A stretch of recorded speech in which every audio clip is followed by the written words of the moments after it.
So for me, it can be little things. If I am working on a piece of work or I'm quite into a project that I'm doing and my phone goes, and you obviously have to answer that call, so it distracts you from what you're doing. And I've previously been in a training course where it says if you're distracted from a task you're doing, it takes you 25 minutes to get back onto that task. So you've lost know that. Right?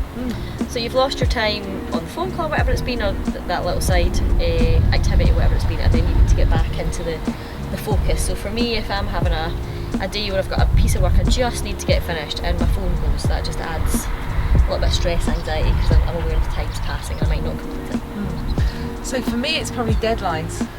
I can be busy at work, most days busy, but if I have a deadline to meet, that can make me a bit stressed. If I'm working and my workspace isn't, or the room I'm in isn't tidy, that gets me a bit anxious. I need to sort it and tidy it before.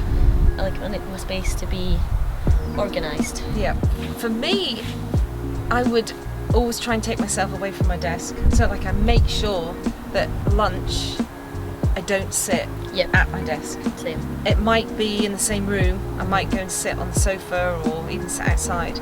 But I do not sit at my desk. Yeah. I take myself away from it. I do that. Maybe go out in the garden, have a little bit of a potter. Yeah. Even during the working day, if I need to just vent off or I need to get away from what I'm doing because you just get you're so intense in what you're doing, and maybe just go out in the garden for 10 minutes, do a bit of weeding or something just to escape it all. Yeah, that's what I would do. I've only recently started this, to be fair, but I put my personal phone in another room.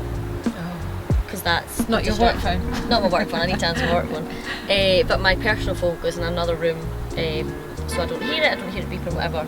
And the lunch one is a great idea as well. I validate to myself that I've had a hard working morning, so I go out and treat myself to lunch most days. Good idea. Just to get away from my desk. Yeah. So same thing as you. So yeah, personal phone away and go out for lunch as well. It just breaks your day up and makes a difference. And then you get that break and you come back and you're like, I'm refreshed, I've had a half hour, I can go back into And I think as well, working from home, the downside is that you don't have that banter and there aren't people, your teammates that you can just talk to. I mean, you could go on Teams and have a chat, but it's not the same. So I think it's really important that you have to get up for a couple of minutes, 5 minutes, and just where we would normally have gone to the kitchen, made a coffee, and people would gather and blah blah blah blah. Now it's something different, so you have to fill that gap with, as you say, maybe just taking time out and buying lunch or weeding the garden. It's usually just share. Like, I think it sounds so simple, but it can be so difficult. I know if I've been chatting to friends about stuff and they're having a rough time, I don't want to burden them with my rough time, whatever that may be, but you won't be the first person that will go through whatever you're going through. You won't be the last. There'll be a lot of people that can relate to it, and just share, which is easier said than done. We're all aware, but it kind of is the easiest one to do. And nobody's going to laugh at you. Nobody's going to judge you. I think when I've listened to people that are getting a load off, you just want to help in any way you can.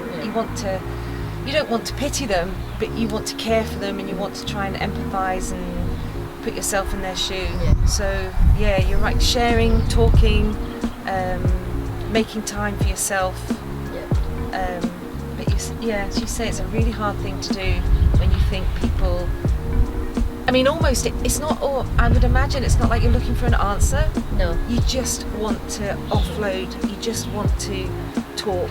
Let it go. Let it go. And I think you need to trust the people that you're with that you can do that.